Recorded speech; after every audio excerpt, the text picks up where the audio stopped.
operates under the same rule. Every conversation costs you time. Every emotional situation and every unresolved issue, it costs you time. And in business, we call this cycle time. How long it takes to move from decision to execution. In love, it's the same metric. How long does it take to move from conversation to clarity, from disagreement to alignment, from issue to resolution? That's time efficiency. And in a high-performing business cycle time gets shorter over time. Processes mature. Communication gets tighter. People stop revisiting settled matters. Why? Because understanding deepens, systems stabilize, and trust reduces friction. That's maturity. So what I'm saying to you is people who always return back to the same incident, the same infraction, that's always having the same emotional crash or the emotional outbreak or the emotional turbulence, that's always speaking about things that you've already talked about time and time and time again. That is a low ROI relationship. High ROI relationships gives you your time back. Yes, it gives you your time back. In business, inefficiency doesn't announce itself as failure.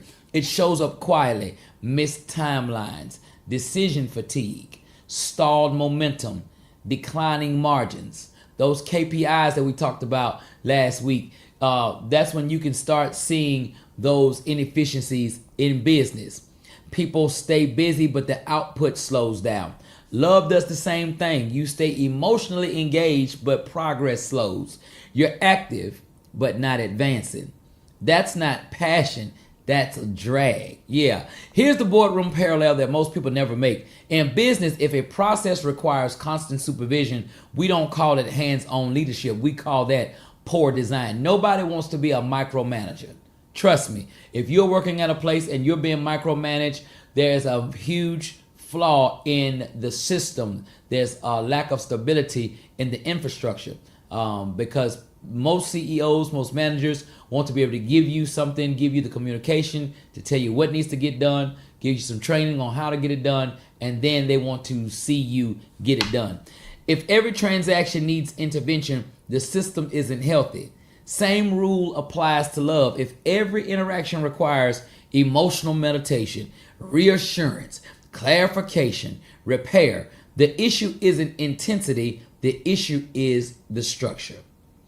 Mature business invests time up front to save time later.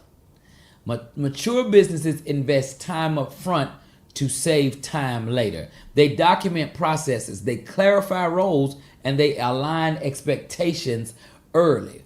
That investment reduces long-term costs. It reduces high turnover. Well, when we talk about love, mature love does the same thing. It spends time early establishing boundaries, values, communication norms, expectations. So later time is freed for growth, not maintenance. That's a great ROI. In business, time inefficiency creates secondary costs. Let me show you where. It drains focus, creativity, patience, strategic thinking. Love inefficiency does the same. When time is fragmented emotionally, focus weakens professionally. When time is fragmented emotionally, focus weakens professionally. That means when someone is draining you, when something is draining you, it's hard for you to have that same focus professionally when something is going on with you personally. When focus weakens, discipline slips. When discipline slips, decision quality drops. Well, when your decision quality drops, results suffer. So it's very important that you don't allow your emotional fragmentation to end up weakening your focus, because it's just a spiral. It's a domino effect. Not because people are reckless, but because time was taxed. Yeah. High ROI love improves time utilization. You leave conversations clearer. You move faster after interactions, not slower. You return to work sharper, not scattered. That's time being returned to the system. And in business, we call that positive time yield. Now, if you've got a low ROI, love degrades that time utilization. You leave the conversations carrying residue, replaying the same old discussions mentally. You lose momentum before the next task even begins, and that's what we call leakage. In business, we track leakage very aggressively. In love, most people ignore it. So that's why today is I am inviting you to make sure that you are putting yourself on your own personal x-ray table as you've opened up your own love factory, and that you're the CEO of your love factory. You're responsible for the culture. You're responsible for consequences. Here's the executive truth I want to tell you about. Time reveals return faster than emotional return ever will. Feelings can be misleading. Intentions can sound good. Commitments can be sincere. But time exposes efficiency, or the lack thereof. If years pass by and the same issues remain, time is giving you performance data, not condemnation, just information. And in the boardroom, we don't argue with performance data. We redesign, we shorten cycles, we remove bottlenecks, we improve the flow. But love deserves the same type of commitment, the same type of energy, the same type of intelligence. This is why leaders treat time with respect, not because they're cold, but because they're responsible. They understand that time fuels focus. Focus fuels execution. And execution produces results. Results determine expansion. So when we say a high ROI relationship is giving you your time back, we're saying it reduces friction, it helps shorten cycles, it protects your momentum, and it also increases output. That's not emotional language. That's business math. Yeah. And when time efficiency improves, everything downstream improves with it. That's why love belongs in the boardroom. That's why love affects the bottom line. And that's why time is always the first place that your ROI is going to show up. Now, the second thing I want to tell you about is these resources. After time, the next thing love consumes is resources. In business, resources reveal themselves when pressure increases. You don't notice strain when margins are wide. You notice it when demand rises.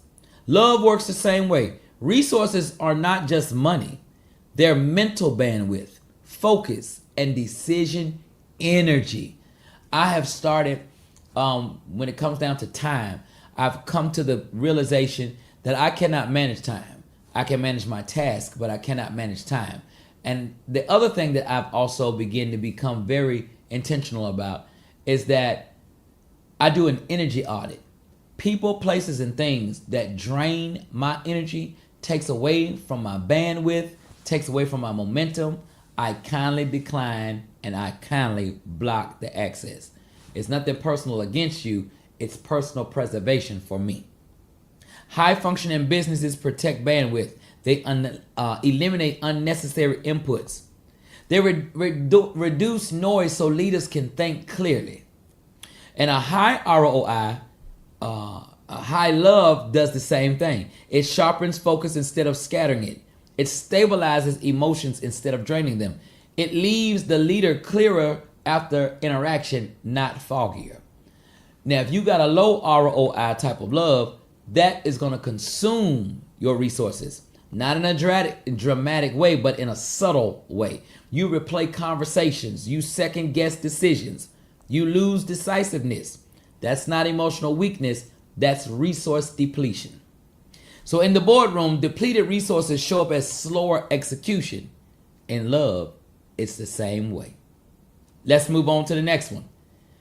In business, access is never accidental. Not everyone gets proximity to decision makers. Can I say that again? Not everyone gets proximity to decision makers. Not everyone influences strategy. Not everyone touches the core system. Why? Because access shapes outcome. Love follows the same rule. Who has access to your thinking? Who has access to your emotional space? And who has access to your loyalty? High ROI relationships respect structure. They don't disrupt your rhythm. They don't overreach. They understand their lane. And when access is clear, systems run smoothly. When access is loose, systems are chaotic and they slow down. The other thing that, and as we're almost closing, I want you to know is that loyalty isn't emotional, it's earned reliability. Loyalty reduces oversight, it lowers transaction costs, and it increases speed. If you have a high ROI, loyalty compounds over time. If you have that type of high ROI loyalty, I want you to know that your trust is going to deepen. Communication gets tighter. Execution becomes smoother. And love works the same way. Loyalty that is aligned strengthens leadership. Loyalty that is aligned strengthens leadership. Loyalty that is consistent also protects momentum. That is why loyalty isn't given early. It's built slowly because long-term returns depends on proven alignment, not intentions. All right? Let's move on to this one right here. Partnership. Yes. Leadership, friendship, partnership. Make sure you know who's on your ship. In business, partnership answers one question. Does this relationship increase capacity or require compensation? Aligned partnerships multiply output. Misaligned partnerships slow systems down. And love follows the very same logic. The right partner shortens cycles, reinforces direction, and shares your load properly. You move faster together than you ever could alone. When partnership works, leadership feels lighter. And when it doesn't, leadership compensates. And compensation always is going to cost something. It's going to always require something. So make sure that you are expecting, investigating, analyzing who's on your ship. All right. Now, let's talk about the last one.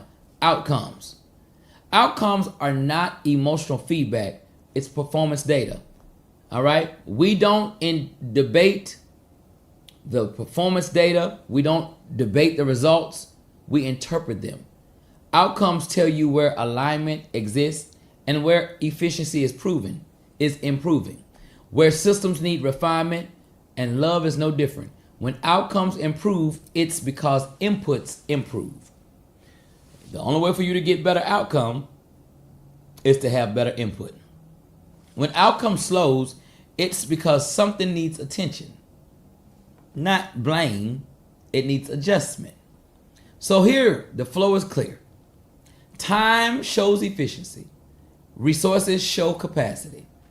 Access shows governance. Loyalty shows durability. Partnership shows you your scale. And outcomes shows truth. That's not romance language. That's business intelligence applied to love. And that's why love belongs in the boardroom. What is the bottom line of your love account? It's Pastor Derek the Changeman Smith. I love you. And remember, change ain't change until you change. We'll see you next time.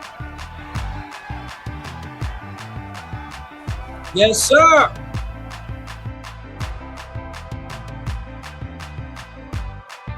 Oh, yes, sir. This has been an SKD Entertainment production. All copyrights reserved. All right. Now, let's do a real quick recap because I know that was a lot of information and I want you to take away a few things.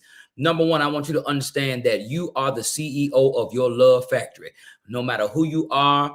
And I'm not just talking about, as Deacon Wicknine says, smoochy woochie love. I'm talking about friendship. I'm talking about family. I'm talking about love, period. You are the CEO of your love factory. And because of that, you have to be a good steward over who you're giving access to, who you are giving exchange to, opportunities to.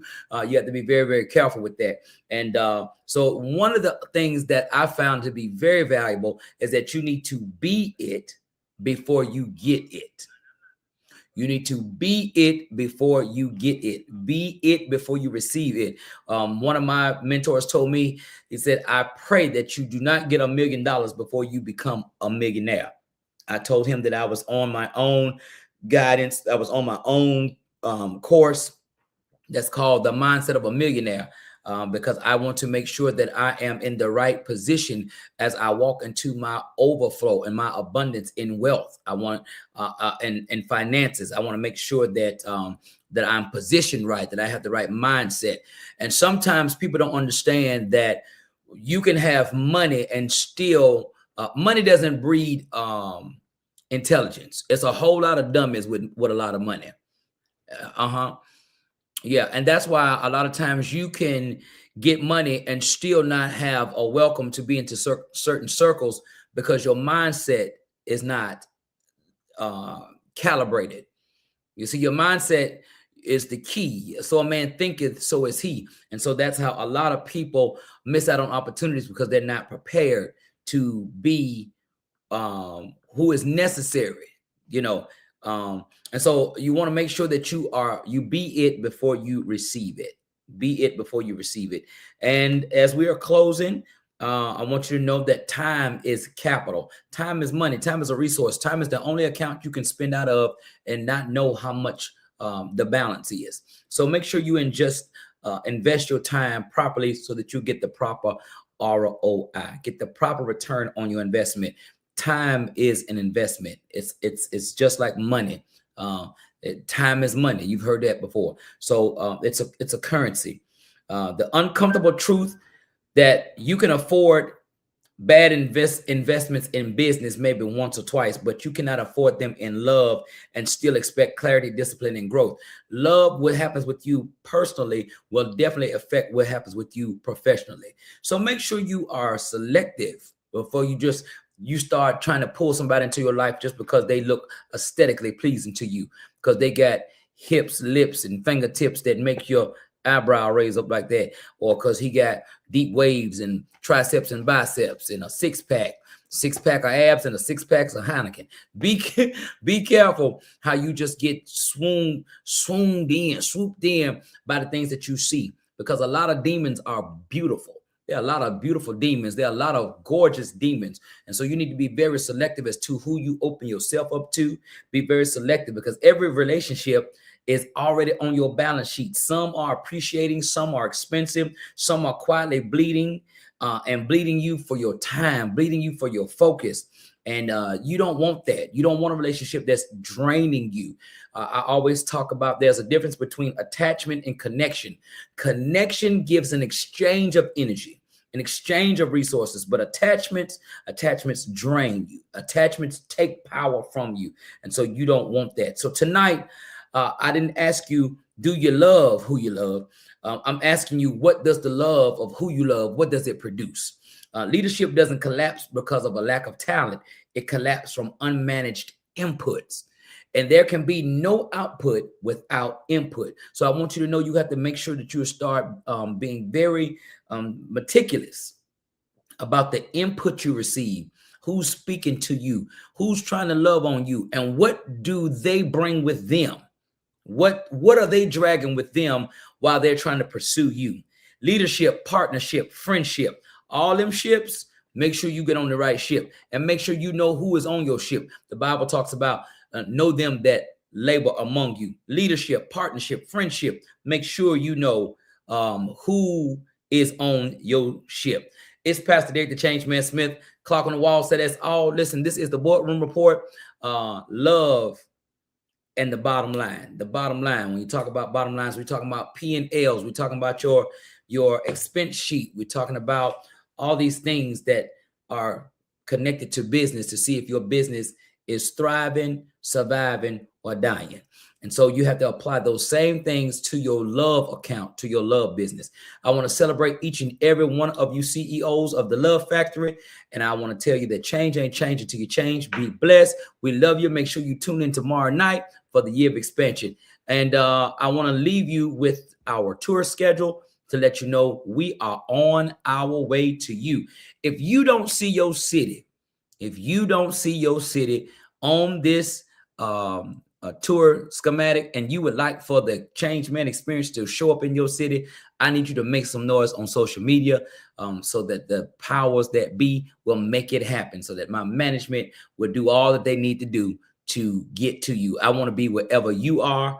So if you don't see your city on here, Let's make it happen. There are not a lot of dates available left for 2026. We are already moving into 2027.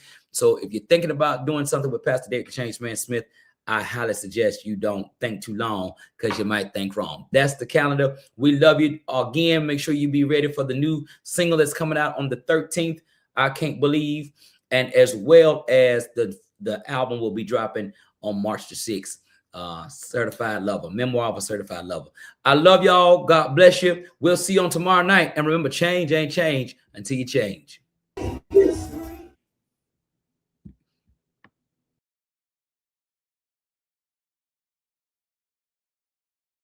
Talking about been with me when I fell down and couldn't find my way back up. Let me tell you what she did. She tried to give me that good loving, but I was down so I didn't want it. Wanted to fix my favorite foods. I was down so low I didn't want it. Y'all gonna hear me. She booked a trip so we could get away for a little while. I told her I don't want it. Y'all don't hear me. She called for my mama, said something is wrong with your baby.